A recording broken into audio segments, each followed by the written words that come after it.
서울의 한 대형마트입니다. 소금 판매대 곳곳에 품절 표시가 붙었습니다.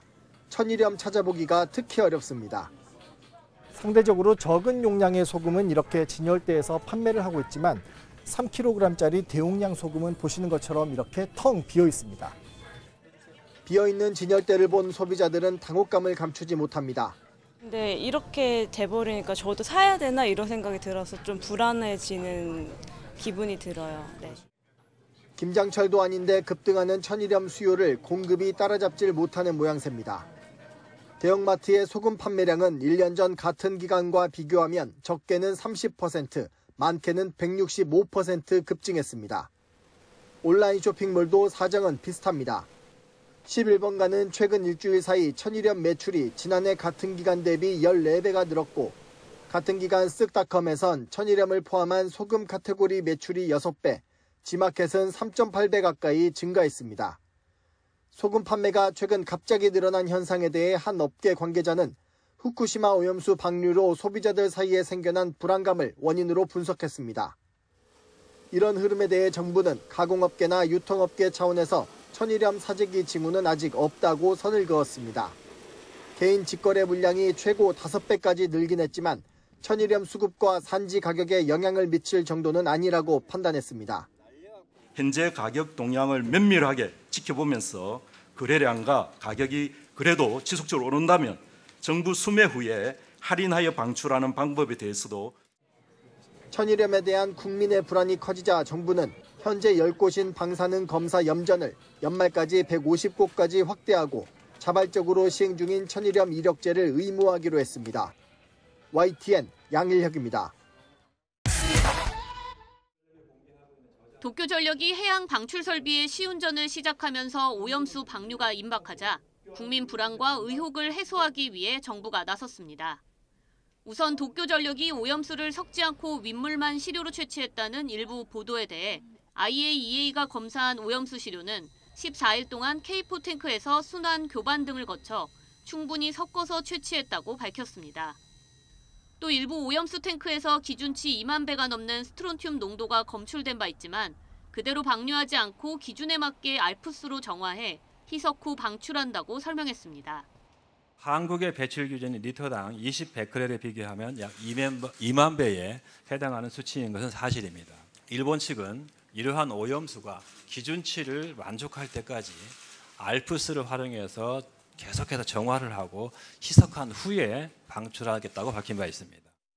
정부는 국내 연안의 방사능 농도가 후쿠시마 원전 사고 이전과 유사하다며 우리 수산물은 안전하다고 강조했습니다. 특히 국내 수산물 방사능 검사 핵종에 요오드 129가 빠진 건 검사 시간이 매우 길고 방출하는 방사선 또한 매우 적어 수산물 검사 지표로 활용하기 어렵다는 입장입니다.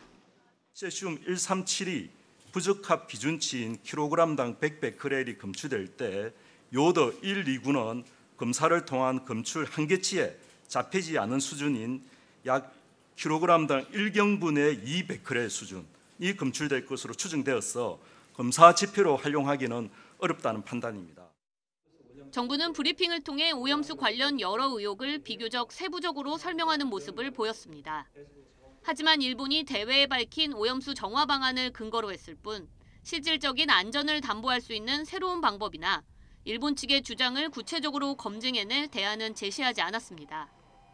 앞으로 매일 언론 브리핑을 통해 오염수 관련 과학적 정보를 제공할 예정인데 근본적인 의혹을 해소할 수 있을지는 아직 불투명한 상황입니다. YTN 사이언스 양우영입니다. 우리나라 천일염의 80%가 나오는 전남 신안입니다. 뙤약볕 아래 꽃처럼 피어난 소금을 모으는 손길이 분주합니다.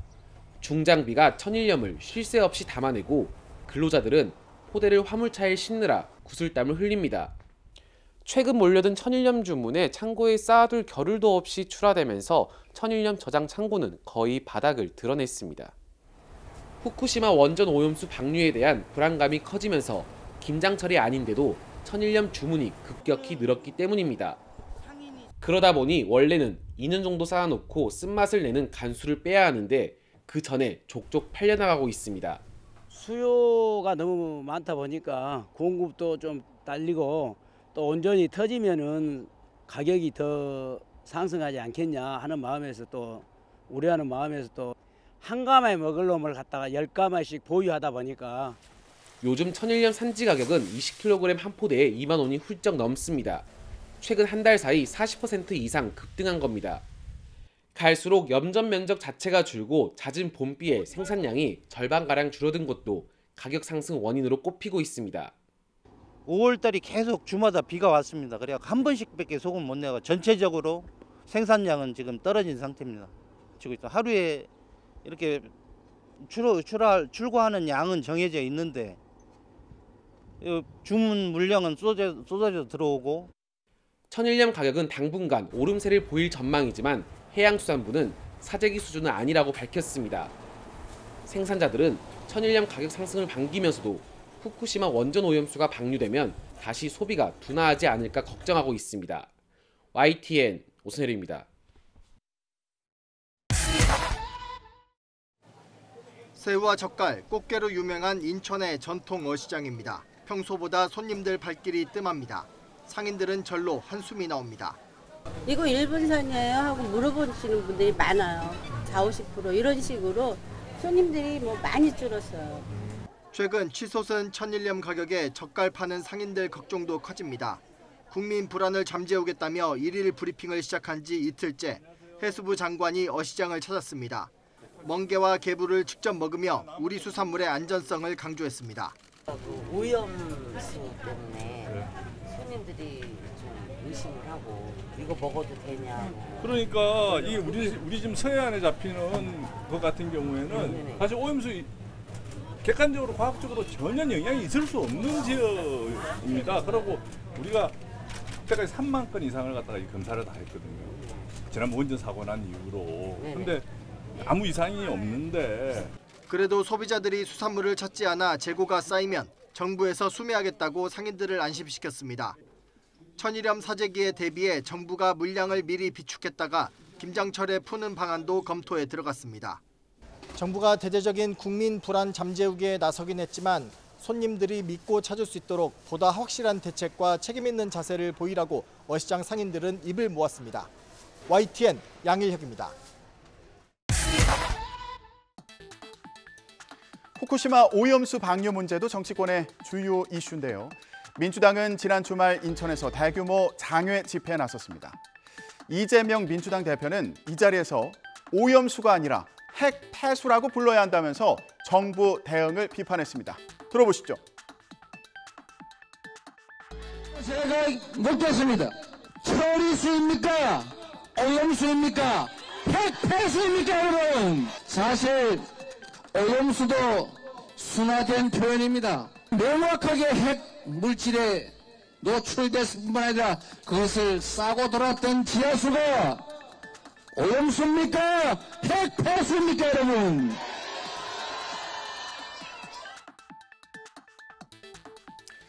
국민의힘과 정부, 대통령실은 후쿠시마 오염수 방류와 관련해서 선동 수준의 허위 사실이 퍼지고 있다면서 그 배후로 민주당을 지목했습니다. 돈봉투 의혹 등 민주당 내부 문제 국면 전환을 위해서 이른바 뇌피셜, 그러니까 혼자만의 생각을 검증된 사실인 것처럼 주장한다고 비판했습니다.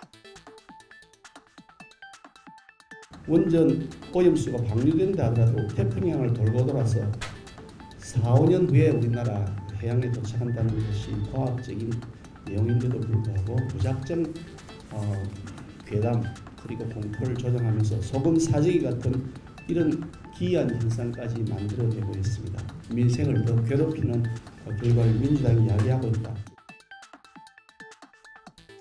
동시에 정부 여당은 해양 방사능 조사 횟수를 늘리고 삼중수소 농도도 더 자주 분석하기로 했습니다. 정부 여당의 논의 결과를 권남기 기자가 전해드립니다. 우선 해양 방사능 조사를 지금보다 강화하기로 뜻을 모았습니다. 현재 92곳인 조사 지점을 200곳으로 늘리고 최대 3개월이던 세슘과 삼중수소 농도 분석 주기도 격주로 단축하기로 했습니다. 그만큼 더 많은 지역에서 더 자주 방사능 농도를 조사해 국민 불안을 불식시키겠다는 겁니다. 수산물 위판 물량의 80%를 처리하는 43개 대형 위판장에 유통 전 모든 국내산 어종을 검사할 수 있는 체계를 구축하고 수산업계 지원을 확대 필요한 것도 같은 취지입니다. 긴급 경영 안전 자금을 지원할 예정이고 원금 상환 유예 등의 추가 금융 지원 방안을 당정은 또 현재 국내 연안의 방사능 농도는 지난 2011년 후쿠시마 사고 이전과 비슷한 수준이라고 강조했습니다. 안전성이 과학적으로 증명되지 않는 한 현행 수산물 수입 규제를 유지하겠다는 방침도 확고하다고 못 박았습니다. 당정은 또 오염수 관련 가짜뉴스는 실시간으로 모니터링해서 매일 브리핑을 통해 바로잡기로 했습니다. 자, 민주당은 가짜뉴스 내세우기 전에 안전성부터 제대로 검증하라고 쏘아붙였는데요. 민주당 반응 들어보시죠. 법적 조치 운운하며 겁박하는 정부와 여당은 모렴치의 극치를 보여주고 있습니다. 윤석열 정부와 국민의힘은 일본 정부의 핵 폐수 홍보 대사가 아닙니다. 이런 가운데 지난달 일본의 독도 영유권 주장에 반발해서 직접 독도를 찾았던 민주당 전용기 의원이 이번엔 원전오염수 방류 반대를 외치면서 다시 독도로 향했습니다.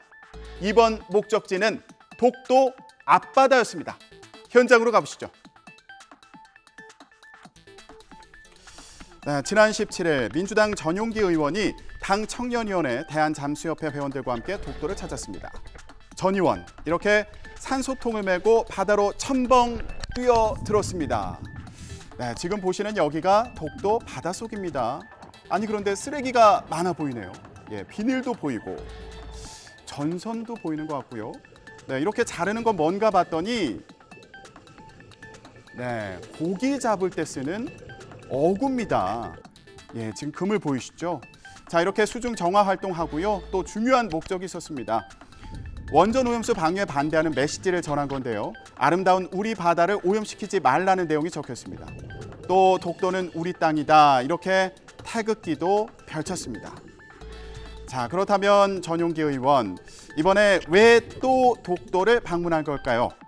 어제 울릉도에서 배를 타고 돌아오는 전용기 의원에게 직접 들어봤습니다. 후쿠시마에서 오염수 방류를 시작하게 되면 결국 우리 동해바다도 더럽히게 될 것이고 독도 앞바다, 울릉도 앞바다까지 피해를 준다. 이것은 막아야 된다. 결사 반대한다라는 이야기를 했습니다. 네, 오염수에 대한 우려가 괴담 수준이라며 정면 대응에 나선 정부 여당과 우려를 더 부각하고 나선 민주당의 갈등은 더 커질 것으로 보입니다.